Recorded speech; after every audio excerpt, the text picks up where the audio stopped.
விஜயின் பிரச்சார வாகனத்தை சோதனை செய்த தேர்தல் படையினர். அதிர்ச்சியில் தொண்டர்கள். தடை செய்யப்பட்ட விஜயின் பிரச்சாரம். தமிழ்நாட்டின் அரசியல் களம் 2026 தேர்தலை நோக்கி அனல் பறக்கத் தொடங்கியுள்ள நிலையில் திமுக மற்றும் அதிமுக ஆகிய இரு துருவங்களும் தங்களது வேட்பாளர் தேர்வு மற்றும் நேர்காணல் முறைகளில் கடைபிடிக்கும் வெவ்வேறு அணுகுமுறைகள் தொண்டர்கள் மற்றும் பொதுமக்களிடையே பெரும் விவாதத்தை ஏற்படுத்தியிருக்கிறது. திமுகவின் நேர்காணல் என்பது ஒரு சம்பிரதாய சடங்காக மாறிவிட்டதோ என்ற ஐயமும் எழுந்து வருகிறது.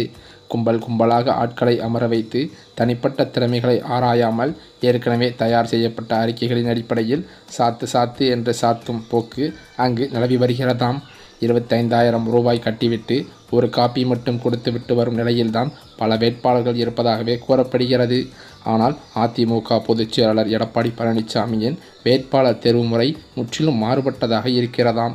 பரிந்துரைகளுக்கோ அல்லது பணபலத்திற்கோ இடம் கொடுக்காமல் உளவுத்துறை மற்றும் இரகசிய கணக்கெடுப்பு அறிக்கைகளின் அடிப்படையில் வெற்றி வாய்ப்புள்ளவர்களை அவர் அடையாளம் கண்டது அதுக்கான வேலைகளை பார்த்து வருகிறாராம். இதனால் நீண்ட காலமாக பதவியில் இருப்பவர்களுக்கு சீட் மறுக்கப்பட்டு புதிய முகங்களுக்கும் சாதாரண தொண்டர்களுக்கும் வாய்ப்பு வழங்கப்பட இருக்கிறதாக சொல்லப்படுகிறது. இது ஒரு துணிச்சலான முடிவாகத்தான் அதிமுக வட்டாரங்களில் பார்க்கப்பட்டும் வருகிறது. அதே சமயம் விஜய் போன்ற புதிய அரசியல் வருகைகள் இன்னும் முதிர்ச்சியடையாத நிலையிலேயே இருக்கிறது. தனது ரசிகர்களுக்கு கல்வி மற்றும் அரசியல் விழிப்புணர்வை ஏற்படுத்துவதை விட சினிமா பாணியிலான வசனங்களை பேசுவதிலேயே அவர்கள் கவனம் செலுத்துகிறார்கள். குறிப்பாக புதுச்சேரி போன்ற இடங்களில் விஜய் மக்கள் இயக்க நிர்வாகிகள் வேட்பாளர் தேர்வில் அதிருப்தி அடைந்து மோதலில் ஈடுபட்டது அந்த கட்சியின் உட்கட்டமைப்பு உள்ள பலவீனத்தை காட்டுகிறது. பணத்தை பிரதானமாக கொண்டு வேட்பாளர்களை தேர்வு செய்யும் போக்கு புதிய கட்சியிலும் ஊடுருவியிருப்பது வருத்தத்துக்குரியதாகவே பார்க்கப்படுகிறது.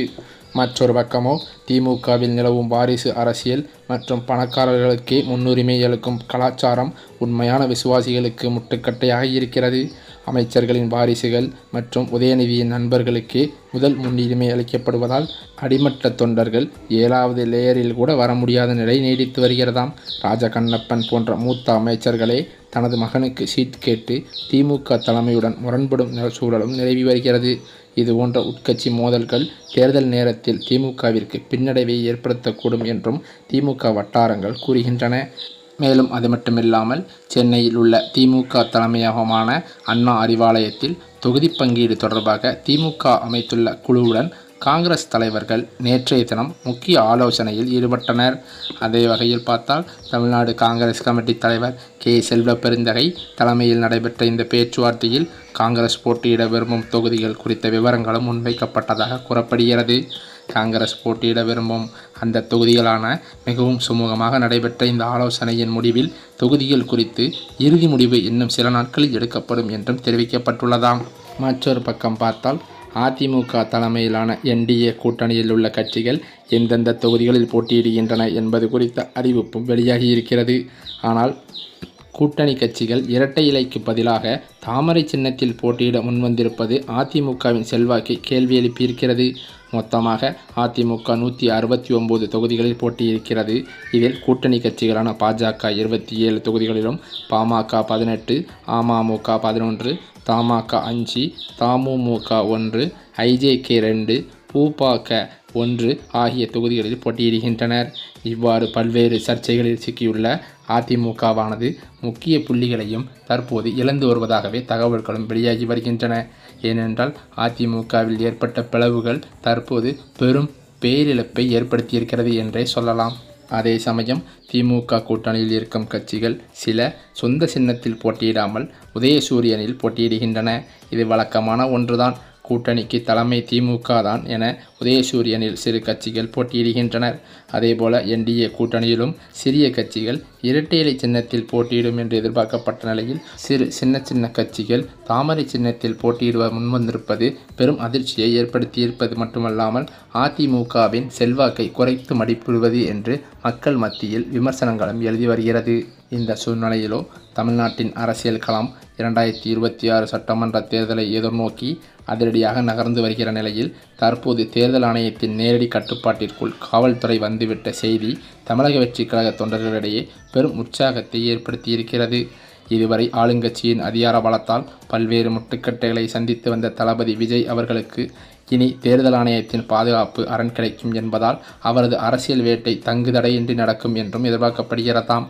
இனி திமுக அரசால் எந்த ஒரு நிர்வாக ரீதியான நெருக்கடியையும் தர முடியாது என்பது உறுதியாகியுள்ளதால் விஜயின் அவர்களின் அரசியல் பயணம் புதிய வேகம் எடுத்திருப்பதாக சொல்லப்படுகிறது. காட்டில் பசியோடு இருக்கும் சிங்கம் வேட்டையாடுவதை இதுவரை யாரும் பார்த்திருக்க மாட்டார்கள் என்று சொல்வது போல தற்போது தமிழக வெற்றிக் கழக தொண்டர்களிடையே பேச்சுக்கள் முழுவீச்சில் அடிபடுகிறது. மேலும் அது மட்டுமில்லாமல் அதிமுக பக்கம் பார்த்தால் 169 தொகுதிகளில் நேரடியாக போட்டியிடும் சூழலில் சிறிய கட்சிகள் கூட்டணி தலைமை வகிக்கும் கட்சியின் சின்னத்தை தவிர்க்க முனைவது அரசியல் வட்டாரத்தில் சலசலப்பை ஏற்படுத்தியிருக்கிறது. குறிப்பாக திமுக கூட்டணியில் சிறிய கட்சிகள் உதயசூரியன் சின்னத்தில் போட்டியிடும் வழக்கத்திற்கு மாறாக இங்கு அதிமுக கூட்டணியில் இருந்து கொண்டே பாஜகவின் சின்னத்தை தேர்வு செய்வது குறிப்பிடத்தக்கது. மேலும் அது மட்டுமில்லாமல் இந்த முடிவிற்கு பின்னால் பல்வேறு தேர்தல் வியூகங்கள் இருப்பதாகவும் கருதப்படுகிறது. பாஜக ஒரு தேசிய கட்சி என்பதால் அதன் சின்னத்தில் போட்டியிடும் போது தேர்தல் செலவுகளை அக்கட்சியை ஏற்கும் வசதி உள்ளதுடன் பிரதமர் மற்றும் மத்திய அமைச்சர்களின் பிரச்சாரங்கள் மூலம் வேட்பாளர்களின் முகம் மக்களிடம் எளிதில் சென்றடையும் என்று இக்கட்சிகள் நம்பி வருவதாக சொல்லப்படுகிறது. மேலும் தாமரை சின்னத்தில் விழும் வாக்குகள் அனைத்தும் தேர்தல் ஆணைய கணக்கில் பாஜகவின் வாக்குகளாகவே பதியப்படும் என்பதால் இது சட்டசபையில் பாஜகவின் வாக்கு சதவீதத்தையும் பலத்தையும் உயர்த்தி காட்ட உதவும் என்று ஒரு திட்டமிட்ட நகர்வாக பார்க்கப்படுகிறது.